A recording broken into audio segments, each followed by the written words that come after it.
Hello dear 10th. I am Mrs. Ekta Gaur with my next one video of Biology, Chapter 6, Life Processes, Class 10. Already I have given the complete content of all the topics. Okay, now I am going to finish the transportation but in the different parts. Okay, so be continue with me if you want to learn this chapter on your best level.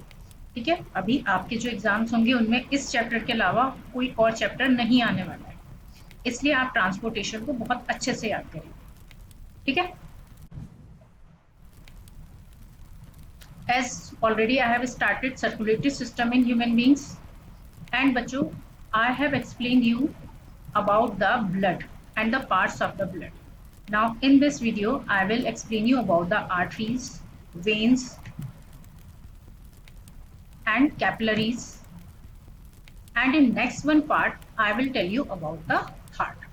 Okay, so now let's start the second part of arteries. Now see the second part of it, that is arteries. Arteries बच्चों main part होता है, क्योंकि जो भी blood circulate हो रहा है यानी जो भी हेल्दी ब्लड सर्कुलेट हो रहा है वो किससे सर्कुलेट होता है? वो आर्टरीज से ही होता है. क्यों होता है? चलो अब इसके बारे में देख लेते हैं. Because arteries carry pure blood from the heart to all parts of the body. अब आर्टरीज ही वो मेन वेसल है जो हमारी बॉडी में प्योर ब्लड को लेकर जा रही है. यानी यदि आर्टरीज हेल्दी हैं तो then we are having the pure quality and good condition of blood in all the parts of our body. ठीक है. अब ये दिखती कैसी है? देखो आर्टरीज की जो आउटर लेयर होती है ये आपको हमेशा याद रखना है, क्योंकि आर्टरीज और वेन्स इनमें आपसे डिफरेंस जरूर पूछा जाता है. आर्टरीज क्या होगी? Thick outer wall. Outer wall is this thick inner layer of muscles and elastic fibres. यहाँ पर इलास्टिसिटी भी होती है.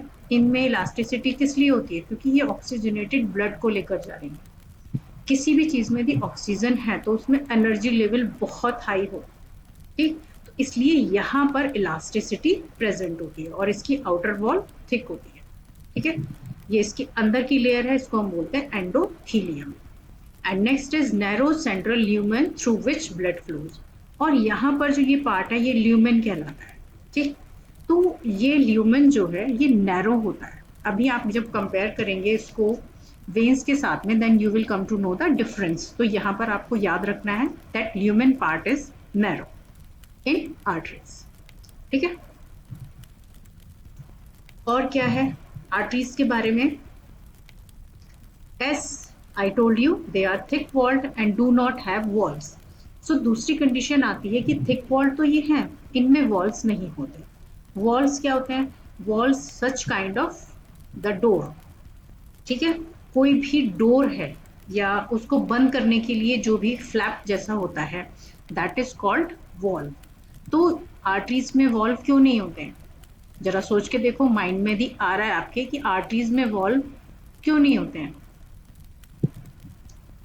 देखो बच्चों, क्योंकि आर्टरीज में प्योर ब्लड कैरी फ्लो हो रहा है.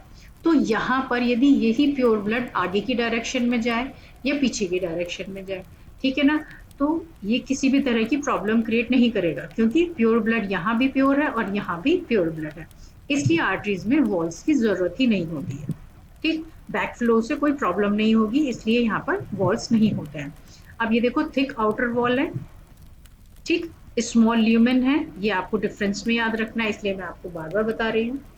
Thick layer of muscles and elastic fibres. यहाँ पर इलास्टिक फाइबर्स होते हैं. तो कभी आपको इस तरह का डायग्राम मिलता है, कभी आपको जो मैंने पिछली स्लाइड में दिखाया वो डायग्राम आपको देखने को मिलेगा. Okay. Now just see about the veins.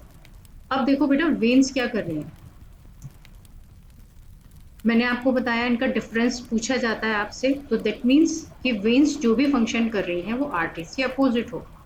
तो veins carry impure blood from all parts of the body to the heart. ठीक है. अब वेन्स क्या कर रही है? Veins are collecting the impure blood. Impure blood माने तो डीऑक्सीजनेटेड ब्लड. लिखेंगे सब लोग इम्प्योर, जहां पर आप लिख रहे हैं वहां से आगे लिखो डीऑक्सीजनेटेड ब्लड. तो वेन्स डीऑक्सीजनेटेड ब्लड लेकर जा रही हैं। वो कहाँ पर होगा? वो जितनी भी हमारी बॉडी में ऑक्सीजन यूटिलाइज हो जाएगी, उसके बाद जो भी कुछ वेस्ट मटेरियल की तरह से ब्लड फ्लो करेगा, वो कहाँ जाएगा? हार्ट में जाएगा, क्योंकि हार्ट में उसको प्यूरिफाई होना है। ठीक है, तो वेन्स क्या कर रही है? इम्प्योर ब्लड को सभी पार्ट से लेकर हार्ट कलेक्ट करके हार्ट तक पहुंचाने का काम करती है। अब जरा देखो वेन्स का स्ट्रक्चर देखो। अब देखो वेन, यहाँ पर इलास्टिसिटी नहीं चाहिए, क्योंकि ये डीऑक्सीजनेटेड काइंड ऑफ ब्लड है, इसमें इतनी ज्यादा एनर्जी नहीं है, तो नो नीड ऑफ इलास्टिसिटी। तो thin layer of muscles and elastic fibres, तो यहाँ पर कम इलास्टिसिटी होती है। This is the greater difference between artery and when. Large lumen, अब ब्लड कलेक्ट होना है पूरी बॉडी से, तो यहाँ पर यदि नैरो होगा तो बहुत कम ब्लड कलेक्ट हो पाएगा, इसलिए ये ल्यूमेन पार्ट जो होता है वो लार्ज होता है। ठीक है, और जो आउटर लेयर होती है फेयरली थिन आउटर वॉल, यहाँ पर थिक आउटर वॉल की जरूरत नहीं है, because that has to carry the blood without pressure. यहाँ पर कोई भी एक्स्ट्रा प्रेशर नहीं बिल्डअप होगा, इसलिए यहाँ पर जो आउटर लेयर है वो थिन होती है। ठीक है,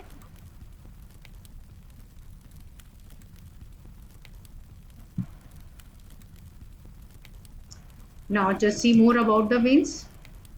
As they are thin walled and have walls, आपको आर्टरीज में मैंने बताया था वॉल्स की जरूरत नहीं है, क्योंकि वहां पर प्योर ब्लड कैरी हो रहा है, लेकिन यहाँ पर हमें वॉल्स की जरूरत है। रीजन, क्योंकि यहाँ से जो ब्लड है, अब ये देखो ये सारी वेन्स हैं, यानी कि जो आपको अपने हाथ में ऊपर से दिखाई देती हैं, एक्चुअल में वो सारी वेन्स ही होती हैं। आर्टरीज बहुत ज्यादा डेप्थ में होती हैं, ठीक, क्योंकि इनमें बहुत ज्यादा हाई प्रेशर होता है, तो ये ऊपर की लेयर में नहीं हो सकती। तो जो आपको ऊपर से दिखाई दे रही है वो सब वेन्स होती हैं, और इनमें वॉल्स होते हैं। क्योंकि सपोज कि यहाँ से जो ब्लड फ्लो किया, मैंने एक पॉइंट लिया है यहाँ से जो ब्लड फ्लो किया वो यहाँ आगे आ गया, ठीक है ना।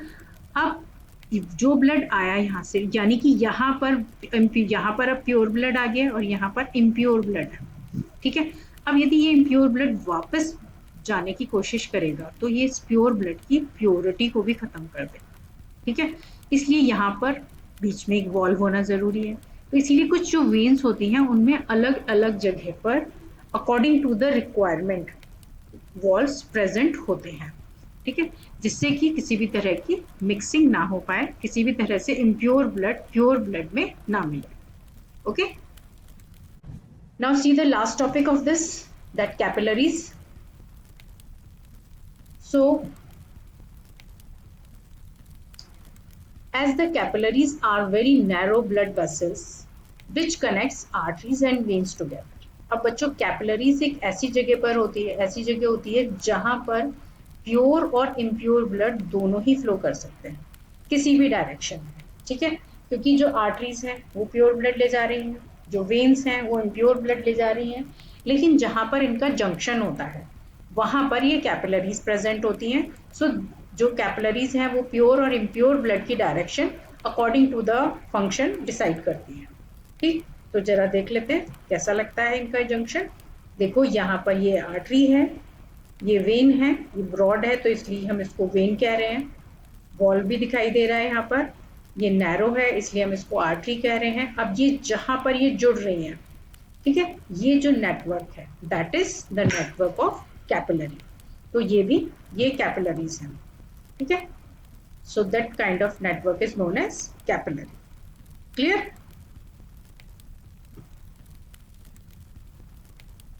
Just what is the function of the capillary? The exchange of food, water, oxygen, carbon dioxide, etc. अब बच्चों यहाँ पर जो कैपिलरीज हैं, क्योंकि वो दोनों के लिए ही काम कर रही हैं, देखो यहाँ आर्टरी से भी जुड़ी हुई है, यहाँ वेन से भी जुड़ी हुई है, तो वो फूड को भी कैरी करेंगी, वाटर को भी कैरी करेंगी, ऑक्सीजन को भी कैरी करेंगी और कार्बन डाइऑक्साइड को भी कैरी करेंगी, क्योंकि यहाँ पर वो कॉमन फंक्शन करेंगी आर्टरी के लिए और वेन के लिए। Clear? So this exchange takes place between the blood and cells through the capillaries.